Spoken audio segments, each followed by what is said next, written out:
You're back. Hey, we back. Welcome everyone to this episode on the Ultimate Sports TV, guys.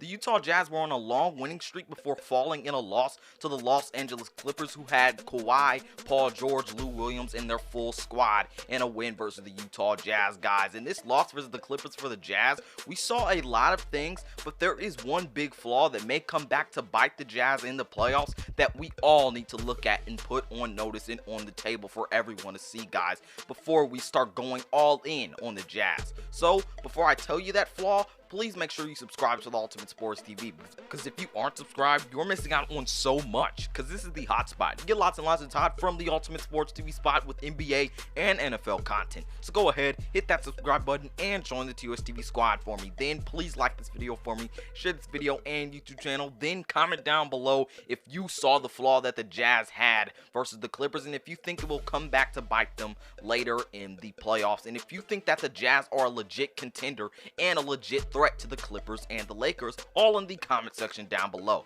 But now I'm about to tell you guys the flaw I saw from the Jazz versus the Clippers.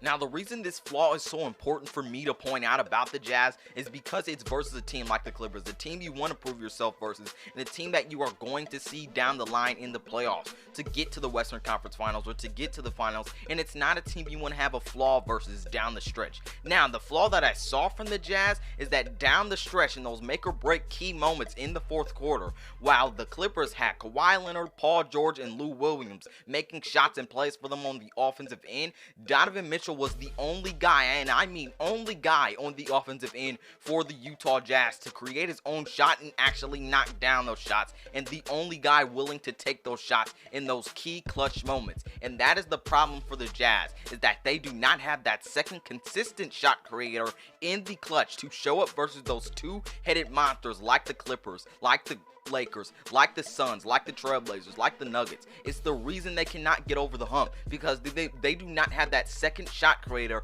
to help out Donovan Mitchell down the stretch versus the teams that can overpower you because you only have one of them. That is why the Jazz will not get far in the playoffs, because hey, what if Donovan Mitchell misses the crazy shots he makes in crunch time? What if he misses those? Who is going to be there to step up? And it seems like the Jazz have yet to find that answer for their team. It's always only Donovan Mitchell, and that is what we saw versus the Clippers. Versus the Clippers, Donovan Mitchell, in the last 1.5 minutes, he was the only one making shots, and literally, look at the stats. Donovan Mitchell was the only one making shots, making the crazy shots down the stretch. They need a second dangerous shot creator, a consistent shot creator in crunch time.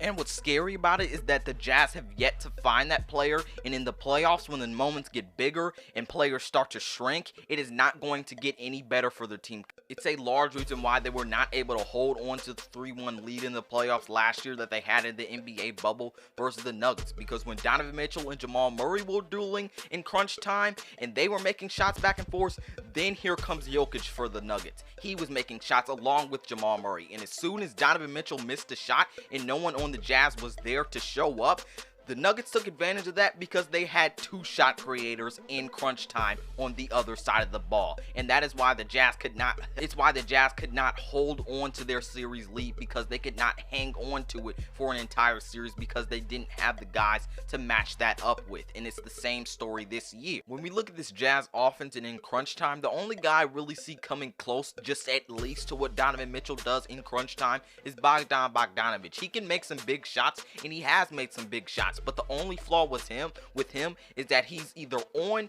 or he's off. He's not an inconsistent player. He's a very good player, but he is a streaky player, and he's not a consistent shot creator for this Utah Jazz offense, and that is what they need. Although Bogdanovich is good in crunch time, he is not what Donovan Mitchell is, and the Jazz need another Donovan Mitchell like other teams in the West have. It's just that in the playoffs, this team will be unevenly matched on the offensive side of the ball when they're trying to match up what the other team is doing on the offensive side of the ball in crunch time. They just do not have it at this moment, and the Jazz are a great team. I'm not saying they're a bad team or that they'll be atrocious going into the playoffs. I think they will make either the Western Conference Finals or the second round. They'll just either get bounced by the Lakers or Clippers, or even potentially the Trailblazers or the Suns. They just don't have that second scorer on the offensive side of the ball that can do it. And they're a great defensive team. Maybe they could shut down some players. But when you look at the Lakers, they can't shut down LeBron. When you look at Anthony Davis, The guy who's had a hard time guarding Anthony Davis is Rudy Gobert. So there is a flaw right there with the defending champs, and that's a flaw that the Jazz can't have. And it's also a flaw that we saw the other night versus the Clippers, where Royce O'Neal, usually a good defender, but when it came to Kawhi and Paul George in crunch time, and even Lou Williams, he really couldn't guard those guys. Donovan Mitchell is really the only guy on the offensive end and the defensive end making those plays in crunch time, and the Jazz need another one of those guys. I always just kind of compare them to the Milwaukee Bucks of last year, other than the fact that Giannis really isn't a shot creator and really doesn't show up in crunch time. Although he was dominant throughout the whole game, no one else was really there consistently to show up for him when it really mattered the most. And that is why they did not get over the hump and end up beating the Miami Heat or getting to the Eastern Conference Finals, is because they didn't have that second fiddle that was consistent with Giannis to really get over the hump. And that is kind of the situation that the Jazz are in right now. When we go through the Jazz offensive weapons, they have Royce O'Neal, who is good at threes but is not a crunch time player. They have Michael Conley, who is good at threes and good at getting inside most of the time, a good passer, good defender, but he hasn't really showed up in crunch time. You have Jordan Clarkson. He's either on or off. With Jordan Clarkson, he's either on fire or he's mediocre and scoring like 10 to 11 points. He's having a great season, but he's streaky. He's not inconsistent. He's streaky, and the Jazz have a lot of those players, and that just won't work in the playoffs when you're going versus teams that have two-headed monsters, and you really need those guys the most in crunch time. So that's what I just think on the Jazz. Their flaw is really going to cost them in the playoffs, and that is why I don't think they'll go to the NBA Finals, because they don't have that second fiddle to Donovan Mitchell that can really get it done in those make-or-break moments. They need that second shot creator with Donovan Mitchell to really get them over that hump, guys. But this is it for me. This is Malik Hicks, aka the ranker of the Ultimate Sports TV, signing off. Peace out, and I'll see you in my next one.